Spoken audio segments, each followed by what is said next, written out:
الحمدللہ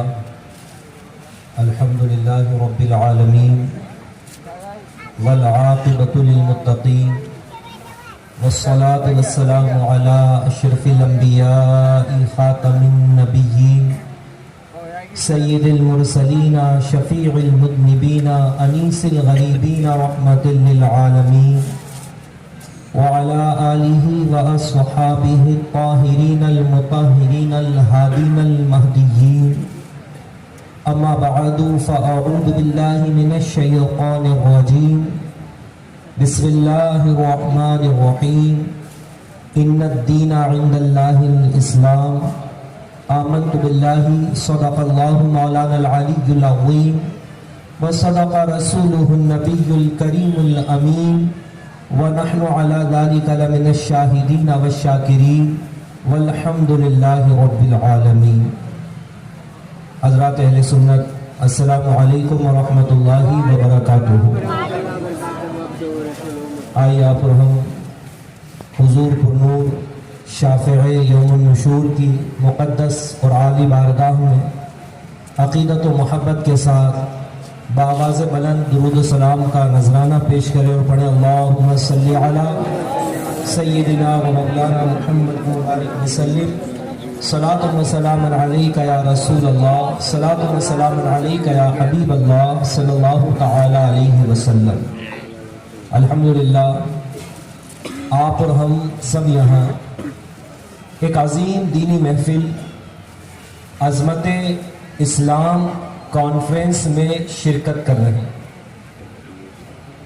عظمت اسلام کانفرنس میں آپ کا اور ہمارا آنا اس لیے نہیں ہے کہ یہاں اتنی بھیڑ جمع ہو جائے تو اسلام کی عظمت ظاہر ہو، نہیں، جو عظیم ہے وہ کسی کے ماننے نہ ماننے کا محتاج نہیں ہوتا۔ مذہب اسلام عظمت والا ہے، کوئی مانے جب بھی عظمت والا ہے، نہ مانے جب بھی عظمت والا ہے۔ جیسے آفتاب اپنی دلیل خود ہوتا ہے، سورج روشن ہے، یہ کسی کے ماننے کا محتاج نہیں کہ لوگ مانے کہ سورج روشن ہے تب وہ روشن ہے، لوگ نہ مانے تو پھر وہ روشن نہیں، لوگ مانے تب بھی وہ روشن ہے، نہ مانے تب بھی وہ روشن ہے۔ اسی طرح سے مذہب اسلام بے شک عظمت والا مذہب، اس کی ایک ایک بات عظمت والی، اور اس کی حقانیت، اس کی عظمت کی دلیلیں تو نگاہوں کے سامنے ہیں۔ ایک عرب سے نکل کر پوری دنیا میں جو اسلام پھیلا ہے یہ خود اسلام کی عظمت کو بتاتا ہے۔ آج ہم کوشش کریں گے اسی عظمت والے دین کی ایک مختصر سی بات پر روشنی ڈالیں، اور اللہ تعالیٰ نے جس دین کو بھیجا ہے اس دین کے ان بے شمار احکامات میں سے صرف ایک ہی حکم کو دیکھیں اور اس کے اندر کتنی حکمتیں پوشیدہ ہیں، اس کے اندر اصلاح کے کتنے باب موجود ہیں، اس کی طرف اپنی توجہ لے جائیں۔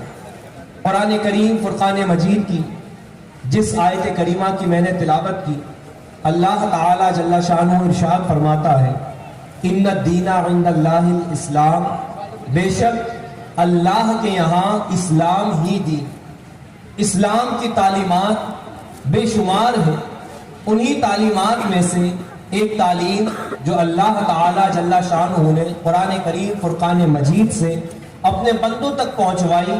اللہ تعالی جل شانہ ارشاد فرماتا ہے یا ایھا الذین آمنوا اتقوا اللہ حق تقاتہ، اے ایمان والوں، اے وہ لوگوں جنہوں نے حق کو جان بھی لیا اور مان بھی لیا، اے ایمان والوں اتقوا اللہ، اللہ سے ڈرو، حق تقاتہ، جس طرح سے ڈرنے کا حق ہے اس طرح سے اللہ سے ڈرو، وَلَا تَمُوتُنَّ إِلَّا وَأَنْتُمْ مُسْلِمُونَ، اور دنیا سے نہ جانا، ہرگز مرنا نہیں مگر اس حال میں کہ تم مسلمان ہوتے ہوئے دنیا سے جاؤ۔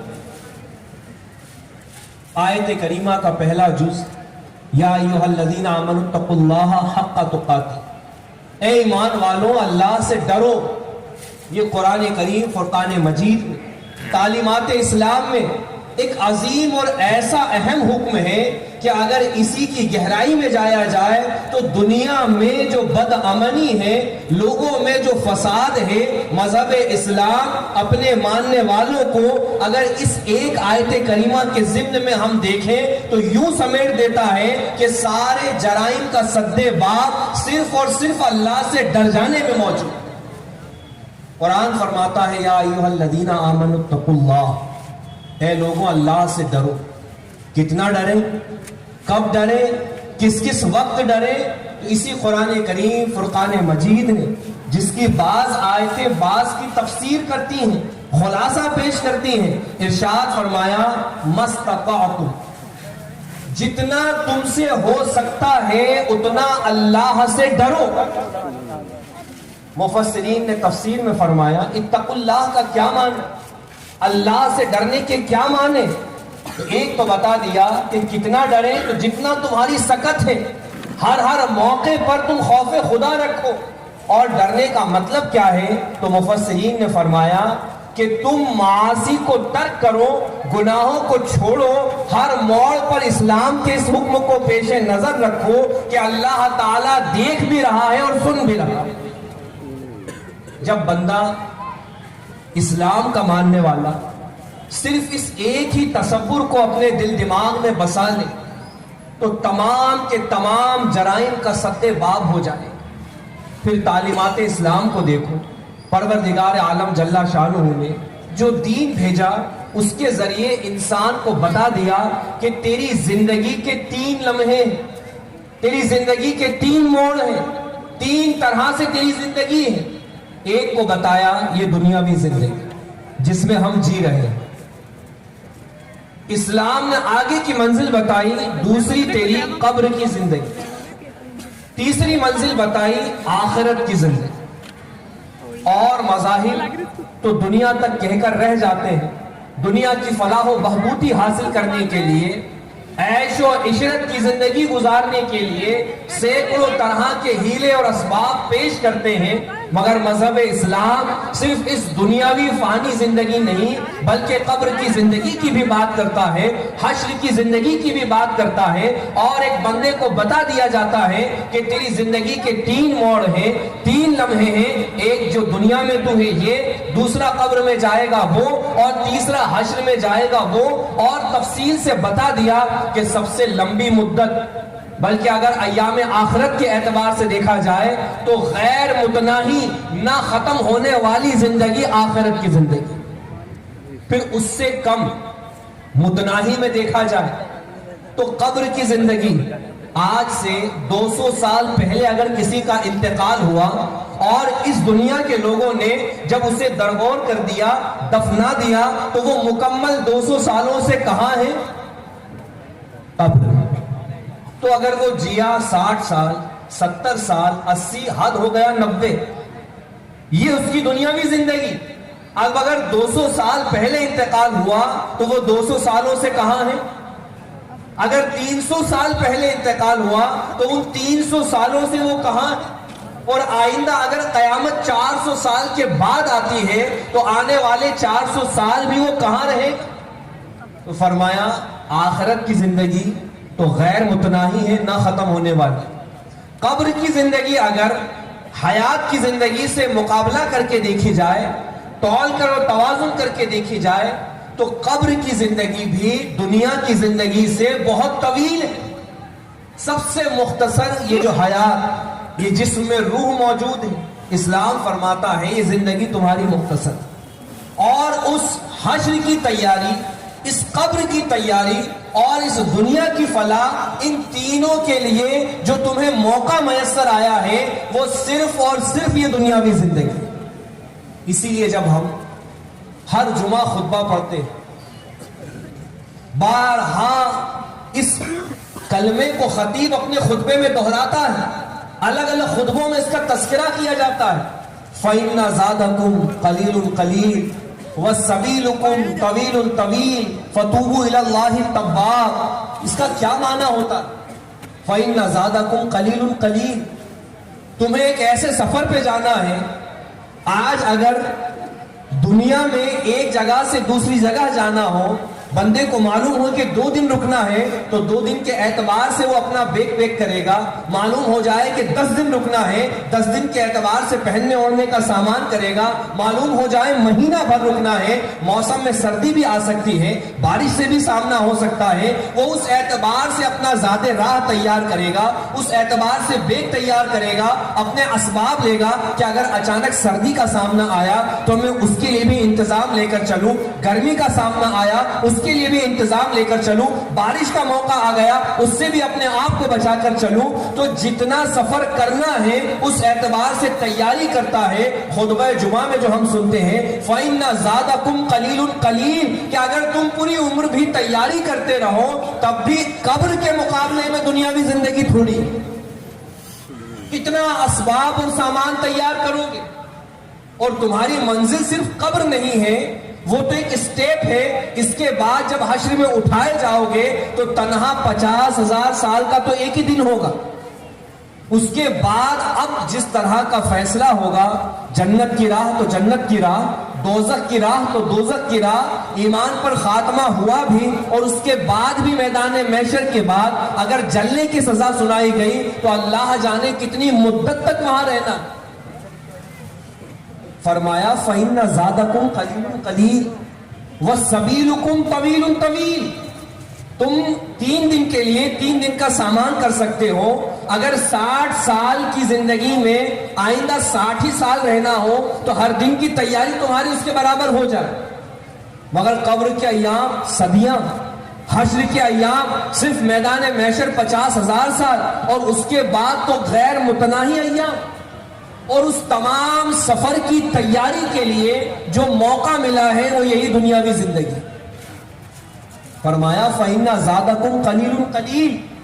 تم نے جو زاد راہ اکٹھا کیا کہ تھوڑی بہت نمازیں پڑھ لی, کچھ غریبوں میں خرچ کر دیا, کبھی کسی کی مدد کر دی, دل آیا تو جو ہے کہ کسی کا ہیلپ کر دیا, نہیں دل میں آیا تو کوئی بات نہیں. تو جو تھوڑا بہت سرمایہ تسبیح کا, ذکر کا, خرچ کا تم رکھتے ہو, فرمایا فَإِنَّ زَادَكُمْ قَلِيلٌ قَلِيلٌ, یہ بہت کم سے کم ہے. اور سبیلکم طویل طویل, اور جس راستے پہ تمہیں جانا ہے, قبر کا راستہ, میدان محشر کا راستہ, آگے کے ایام وہ بہت زیادہ طویل ہے.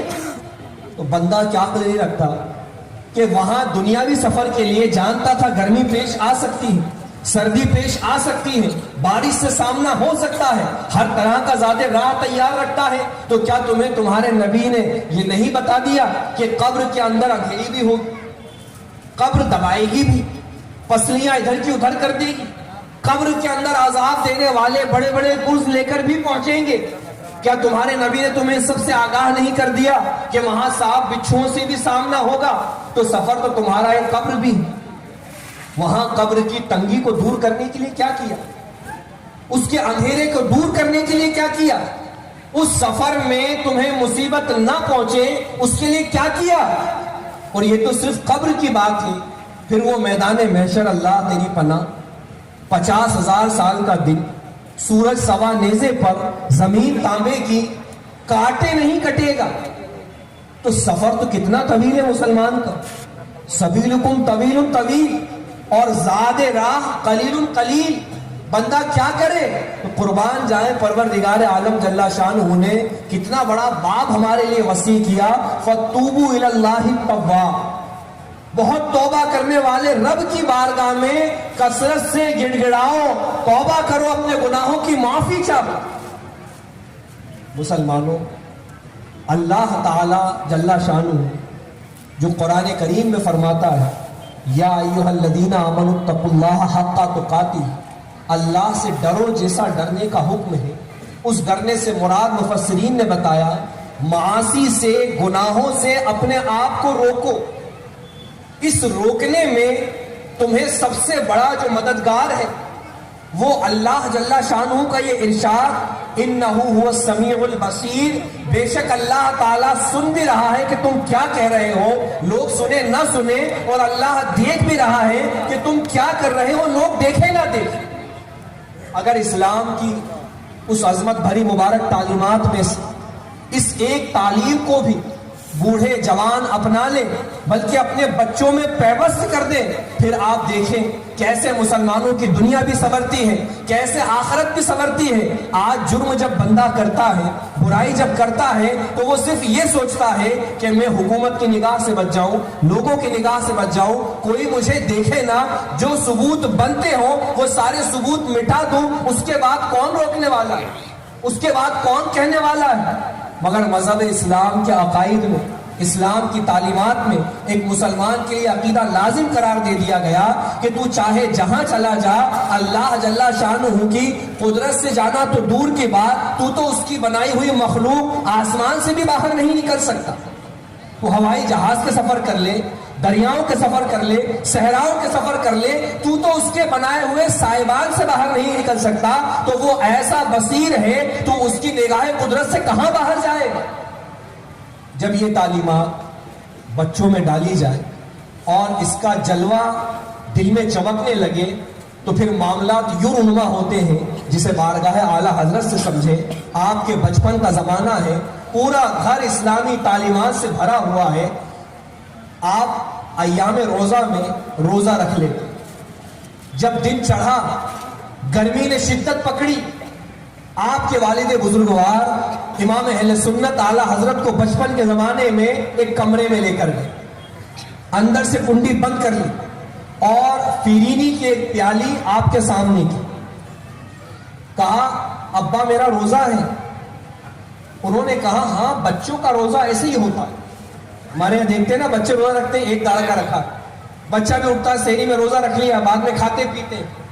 مگر وہ گھرانہ جو عظمت اسلام سے پر ہے، جہاں تعلیمات اسلام صرف زبانوں پر نہیں ہے بلکہ ان کے عمل و کردار میں اتر چکی ہے، وہ امام اہل سنت اپنے بچپن میں ہی اپنے گھرانے سے جان چکے کہ بے شک کسی جگہ پر بندہ پروردگار عالم کی نگاہ قدرت سے چھپ نہیں سکتا۔ روزہ انہوں نے رکھ لیا، جب دھوپ چڑھی والد نے دیکھا کہ بچے نے کچھ نہیں کھایا پیا، بند کمرے میں لا کر پیالی آگے کر دی، فرمایا کھا لو۔ کہا میرا روزہ، کہا بچوں کا روزہ ایسے ہی ہوتا ہے، میں نے دروازے کی کنڈی لگا دی ہے، کوئی نہیں دیکھ رہا ہے۔ قربان جائیں، جب والد خود کھلانے پر مصر، دروازہ بند کر دیا گیا، جسے پیش کیا جا رہا ہے وہ ننھی عمر کا بچہ ہے، مگر جب تعلیمات اسلام دل میں اتر جاتی ہیں تو بچوں کے دلوں میں بھی کیسی جلوہ گری ہوتی ہے۔ امام اہل سنت پلٹ کر جواب عرض کرتے ہیں کہ ابا جان کنڈی لگا دی ہے، لوگ تو نہیں دیکھ رہے ہیں، کیا اللہ بھی نہیں دیکھ رہا؟ اللہ اکبر، اللہ تو ہر جگہ دیکھ رہا، کوئی جگہ اور کسی جگہ کا رہنے والا اس کی نگاہ قدرت سے پوشیدہ نہیں۔ یہ جواب کس نے امام کو سکھایا؟ یہ بات کہاں سے آئی؟ یہ وہی عظمت اسلام سے پر گھرانہ تھا کہ جب گھروں میں تعلیمات بچوں نے بچپن سے یہی پائی تو امام اہل سنت نے کہا کہ نہیں، اللہ تو دیکھ رہا ہے۔ بس اتنا جملہ سننا تھا کہ آپ کے والد بزرگوار کی آنکھیں نم ہو گئیں، دروازے کی کنڈی کھولی اور آپ کو باہر لے آئے۔ یہ واحد ایک اسلام کا تصور، ایک ایسا عظیم تصور ہے کہ بندہ رات کی تنہائیوں میں ہو، بند کمرے میں ہو، کنڈیاں لگی ہو، کوئی نہیں جانتا ہو، کوئی نہیں دیکھ رہا ہو تو وہ جرائم کر جاتا ہے۔ جب لوگوں کی نظر پڑتی ہے تو آدمی بچنے کی کوشش کرتا ہے، مگر مسلمان تجھے کیا ہوا؟ یہ تو اوروں کے اعتبار ہے کہ کوئی دیکھے تو اچھے بن جاؤ، نہ دیکھے تو برے بن جاؤ۔ تجھے تو تیرے اسلام نے یہ عقیدہ دیا ہے کہ تو کہیں بھی نگاہ قدرت سے نہیں چھپ سکتا، تو جہاں بھی جائے گا اللہ تجھے دیکھ رہا ہے۔ یہی چیزیں اگر ایک ہی تعلیم بندہ دل میں لے آئے، اور فرمایا اللہ سے ڈرو جیسا ڈرنے کا حکم ہے کہ جو کچھ اللہ نے فرما دیا، حکم دیا تو کر گزرو، منع فرما دیا تو رک جاؤ، پھر اس کے مقابلے میں نہ اپنے آپ کو دیکھو، نہ مال و دولت کو دیکھو، نہ بیوی بچوں کو دیکھو، نہ کسی اور کی بات سنو۔ جب مسلمان ہو حکم الہی پر اپنے آپ کو مکمل قائم کر دو۔ اسی ایک بات کو کہ اللہ کا ڈر، زمانہ حضرت اورنگزیب عالمگیر کا، اور اورنگزیب عالمگیر اللہ اکبر ایسی عظیم شخصیت، یہ تو کیا ہے، یہ حضرات تو آئینہ ہے. اب آئینے میں جتنے گندے نے آئینہ دیکھا اسے خود کا چہرہ نظر آ گیا، اس نے ویسی تاثر زبان سے نکال دی. ہم نے جب اورنگزیب عالمگیر علیہ الرحمہ کو کتابوں کی روشنی میں دیکھا، ہسٹری کے اعتبار سے دیکھا، تو اللہ اکبر، عالمگیر بادشاہ ہیں. عالمگیر بادشاہ ہونے کے بعد آپ پر خوف الہی کا یہ غلبہ ہے کہ آپ اپنی کمائی کے لیے، مال حلال حاصل کرنے کے لیے، بادشاہ وقت ہونے کے باوجود اپنے ہاتھ سے کلام مجید لکھتے، اپنے ہاتھ سے ٹوپیاں سیتے، اور اس سے جو آمدنی ہوتی اس سے اپنا گزر بسر کرتے. یہ کیا تھا؟ یہ اسلام ہی کی تو تعلیم ہے. ورنہ حکومت کرنا یہ تو اسلام نے سکھایا. اور آج جیسے ظلم کے مظہر حکومتیں پا کر نامعلوم کیا کیا داستانیں رقم کرتے ہیں ظلم کی، مگر اسلام کے ماننے والے جب انہی عہدوں پر بیٹھے تو امن قائم کر دی. اس عظیم عہدے پر فائز ہونے کے باوجود کون سی چیز تھی جو خزانہ خالی کرنے سے انہیں روکنے والی تھی؟ مگر اورنگزیب عالمگیر رضی اللہ تعالیٰ عنہ، آپ اپنے ہاتھ سے محنت کر کے جو اس سے حاصل ہوتا اس سے اپنا گزر بسر کرتے. آپ ہی کا مبارک زمانہ تھا، ایک مدرسہ تھا جو تعلیم کے لیے بڑا مشہور تھا.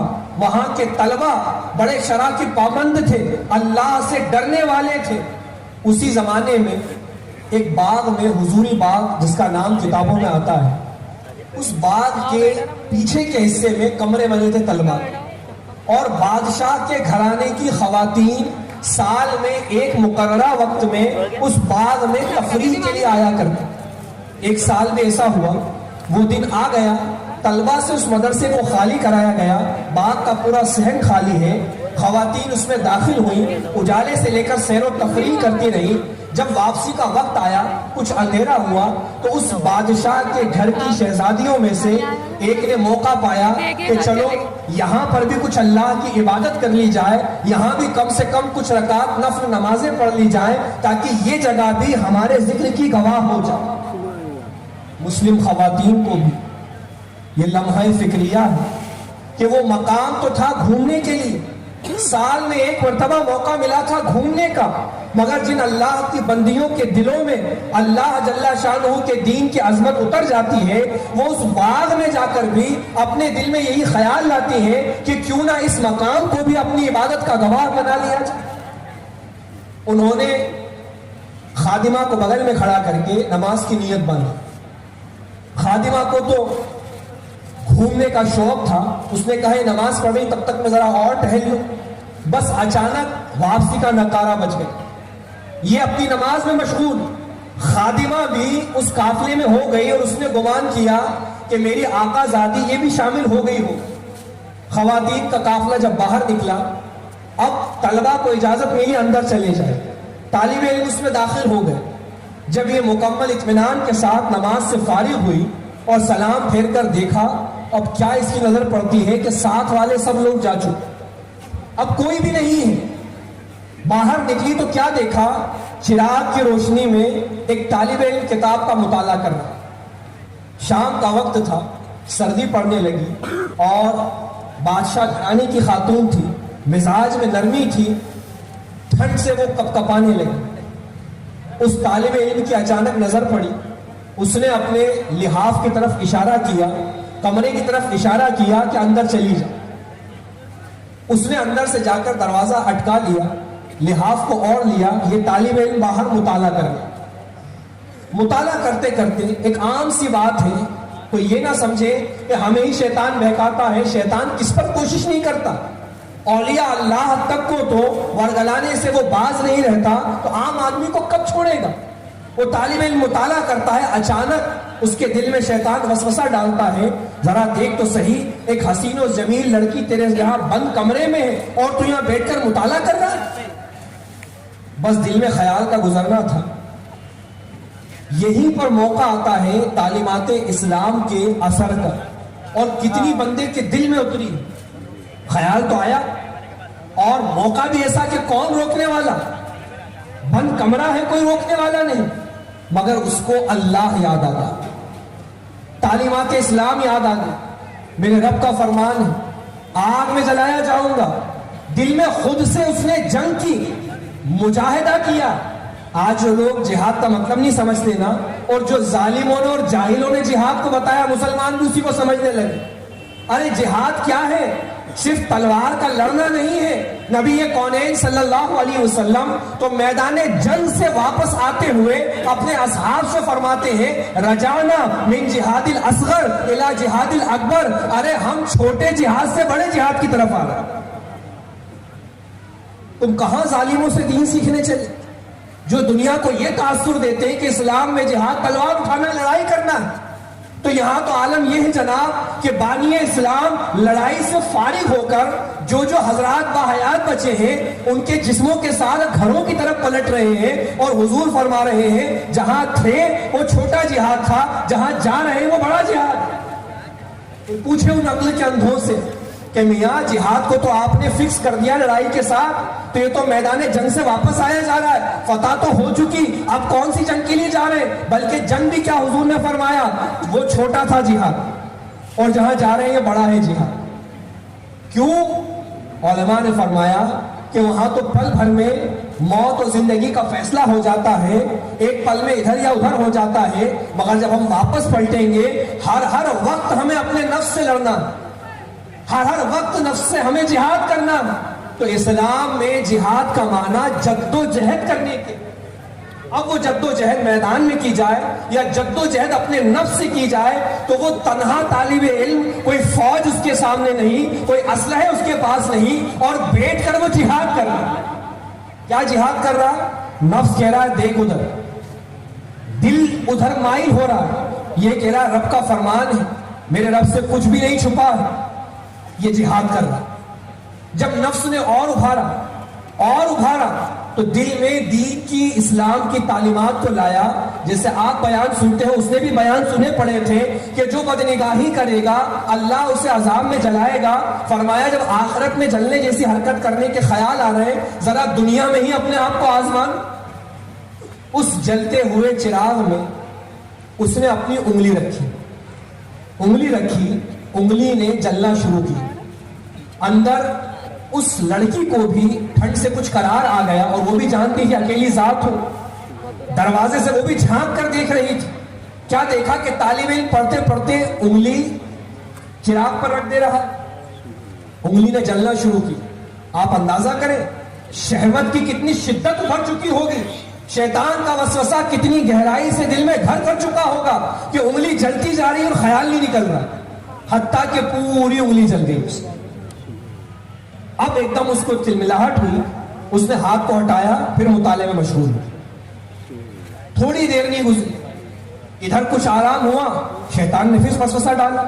بعد میں کہاں موقع ملے گا، حسین و جمیل ہے، تو وسوسے کو ہم نہیں روک سکتے، مگر آ جانے کے بعد عمل کیا کرنا ہے، یہ تعلیمات اسلام اور یہ عظمت اسلام جب دل میں ہوگی تو وہ تمہیں روک لی۔ دوبارہ خیال آیا، اس نے اسی میں دوسری انگلی ڈالی، پوری انگلی جل گئی، خیال ختم نہیں ہوا۔ تیسری انگلی ڈالی، چوتھی ڈالی، جب پانچویں ڈالی تو بے ہوش ہو۔ ادھر یہ عالم چل رہا تھا، ادھر بادشاہ کے دربار میں جب گنتی لگی اور اس خاندان کی شہزادی کو نہیں پایا، فوراً تلاشتے ہوئے اس حضوری باغ میں پہنچے، اس مدرسے میں پہنچے۔ اب کیا دیکھا کہ اندر لڑکی ہے، باہر لڑکا ہے، پکڑنے والوں نے اس کو تماچے لگائے لڑکی کو، اور بادشاہ کے دربار میں لے جایا گیا۔ بادشاہ نے اس سے کہا تیرے جرم کی سزا تو خود تجویز کرتی ہے یا ہم کریں؟ لڑکی بولی پہلے میرا جرم تو ثابت کرو، پھر جو سزا تم کو مجھے منظور ہے۔ کہا اب اس میں کیا چھپی بات ہے، تنہا کمرہ ہے، ایک جوان ہے، تو اس کے کمرے سے برآمد ہوئی، اب کیا دلیل ثبوت کی بات ہے؟ اس لڑکی نے کہا، اور وہ بھی اللہ کی بندی تھی، نماز پڑھنے ہی کے لیے رکی تھی، کہا میرے پاس 2 گواہ ہیں۔ بادشاہ نے کہا تو پیش کر۔ کہا پہلے میری خادمہ کو بلایا جائے۔ خادمہ حاضر ہوئی، آپ نے فرمایا سچ سچ بتا تو مجھے کس حالت میں چھوڑ کر گئی تھی؟ کیا میں نماز کی نیت نہیں باندھی تھی؟ نماز کی نیت باندھنے کے بعد کیا تو میرے پاس رکی تھی یا چلی گئی تھی؟ خادمہ نے کہا کہ ہاں مجھے اپنی غلطی کا اعتراف ہے. یہ نماز پڑھنے لگی, میں گھومتی ہوئی آ گئی, واپسی کا نکارہ بجا, مجھے لگا یہ بھی آ گئی ہوگی تو میں نے اسے نماز کی حالت میں چھوڑا. لڑکی بولی اگر میرے دل میں کوئی خراب خیال ہوتا, دل میں آزادی ہوتی, میں اللہ سے ڈرنے والی نہیں ہوتی تو بھلا میں وہاں نماز کیوں پڑھتی؟ میں تو ہیلے بناتی. اس نماز نے اس کی ایک دلیل کو قبول کروا دی. کہا دوسری دلیل, اس لڑکی نے کہا ہو نہ ہو میرا دل اس بات کی گواہی دیتا ہے کہ وہ بادشاہ اورنگزیب عالمگیر کے زمانے کے مدرسے میں پڑھنے والا طالب علم ہے, اور میں نے دیکھا کہ وہ اپنی انگلیاں جلا رہا ہے, تو کہیں نہ کہیں شیطان نے اسے وسوسہ ڈالا, مگر وہ اللہ سے ڈرنے والا بندہ تھا اس لیے اس نے انگلیاں جلائی. بادشاہ کا حکم ہوا, طالب علم دربار میں لایا گیا. جب اس کے ہاتھ کو دیکھا گیا تو واقعی پوری 5 انگلیاں خاکستر ہو چکی تھی. اس لڑکے نے لڑکی کو کچھ نہیں بتایا, یہ تو اس نے دروازے سے دیکھا تھا, اس نے اندازے سے بتایا تھا. بادشاہ نے پوچھا اے طالب علم, اے جوان, سچ سچ بتا تیری انگلیوں کا کیا معاملہ ہے؟ اس نے کہہ سنایا کہ بادشاہ یہ لڑکی تک تنہا رہ گئی, میں سمجھ گیا کہ یہ چھوٹ گئی ہے. جب یہ اندر کمرے میں گئی, شیطان نے دل میں گناہ کا وسوسہ ڈالا کہ دیکھ تنہا لڑکی ہے, کون روکنے والا ہے, کر گزر جو کر گزرنا ہے. بس یہیں سے آپ غور کریں کہ آج دنیا کی حکومتیں جرائم کو روکنے کے لیے, گناہوں کو روکنے کے لیے طرح طرح کی سزائیں تجویز کرتی, حتیٰ کہ موت تک کی سزائیں حکومت میں موجود ہیں. مگر کیا اس کے باوجود آبرو ریزی رک رہی ہے؟ چھوٹی چھوٹی بچیوں کی آبرو ریزی کی خبروں سے دن رات کے اخبارات گرم ہیں. پھانسی کئی ایک دے دیے گئے, عمر قید کی سزا دے دیے گئے, مگر لوگ جرائم سے رکنے کو تیار نہیں, گناہ پر گناہ کیے جا رہے ہیں. مگر قربان جائیں نظام اسلام پر, قربان جائیں تعلیمات اسلام پر. مذہب اسلام نے ایک ہی مرتبہ میں کس طرح سے قدغن لگا دی, کس طرح سے بندش لگا دی کہ اے بندہ مومن, جب تو نے اللہ کو مان لیا, اس کے رسول کو مان لیا, تو پھر اللہ فرماتا ہے ڈر اللہ سے, ہر موقع پر ڈر اللہ سے, اس کے خوف کو یاد کر. اور جب تو ایسا کرے گا تو بھلے تجھے دوسرا کوئی روکنے والا نہ ہو. قرآن کریم فرقان مجید میں اللہ فرماتا ہے اللہ ولی الذین آمنوا یخرجہم من الظلمات الی النور. اللہ مومنین کا والی ہے, اللہ مسلمانوں کا مددگار ہے, وہ انہیں اندھیری سے نکال کر نور میں کر دے. وہاں نہ جوان کو کوئی روکنے والا, نہ اس بندی کو کوئی روکنے والا. جب اس نے انگلیاں جلی ہوئی دکھائی, کہا بادشاہ شیطان نے وسوسہ ڈالا. میں نے فوراً اپنے آقا کے دین کی تعلیم کو یاد کیا کہ اگر میں نے ادھر قدم بڑھایا تو یہ میرا قدم گناہ کی طرف جا رہا ہے, گناہ کا بدلہ جل جانا ہے. تو ذرا دنیا کی آگ پر ہی اپنے آپ کو آزما لوں کہ کیا یہاں برداشت کر سکتا ہوں جو وہاں کی برداشت کرنے کے کام کرنے چلا. کہا بس اسی خیال میں نے ایک انگلی جلائی, 2 جلائی, 3 جلائی, میں جلاتا رہا یہاں تک کہ میری شہوت ختم ہوئی اور اللہ نے مجھے گناہ سے بچا دیا. جب دونوں شہادتیں بادشاہ کے سامنے گزری تو اب تک وہ عورت جو بدنامی کے کگار پر آ چکی تھی, زمانہ اسے نامعلوم کن کلمات سے یاد کرتا, مگر اس کی دینداری نے, اس کی نماز نے اور اس کی دینداری نے ان دونوں کی نیک نامی میں شہرت کرا دی. مسلمانوں, یہ واحد اسلام ایک ایسا مذہب ہے جو اپنے ایک ایک حکم کے اندر کروڑ طرح کی ایسی نصیحتیں, ایسی اصلاح اور ایسا امن رکھتا ہے کہ دنیا کا کوئی مذہب اس کے ایک مسئلے کی بھی مثال پیش نہیں کر سکتا. اللہ کا فضل ہے کہ اس رب نے ہمیں اس اسلام کا ماننے والا بنایا, ورنہ آج تو ہم مفت میں بیٹھے بٹھائے مسلم گھرانے میں پیدا ہوئے, فٹاک سے لوگوں نے نام رکھا, کانوں میں اذانیں دے دی, اسلامی معاشرے میں آ گئے, مگر اس اسلام کے لیے, اس کی حفاظت کے لیے, اس پر رہ جانے کے لیے ہمارے اکابرین نے اتنی قربانیاں دی ہیں, اتنی قربانیاں دی ہیں کہ جو بیان سے باہر ہیں, اپنے گھر کو چھوڑنا پڑا چھوڑ دیا, مال کو چھوڑنا پڑا چھوڑ دیا, دولت سے دستبردار ہونا پڑا، چھوڑ دیا. مختصر جو کچھ اسلام نے قربانی مانگی ان حضرات نے پیش کر دی، مگر اسلام پر قائم رہے. قرآن نے فرمایا وَلَا تَمُوتُنَّ إِلَّا وَأَنْتُمْ مُسْلِمُونَ، مت مر جانا ہرگز مگر یہ کہ تم اسلام پر رہو.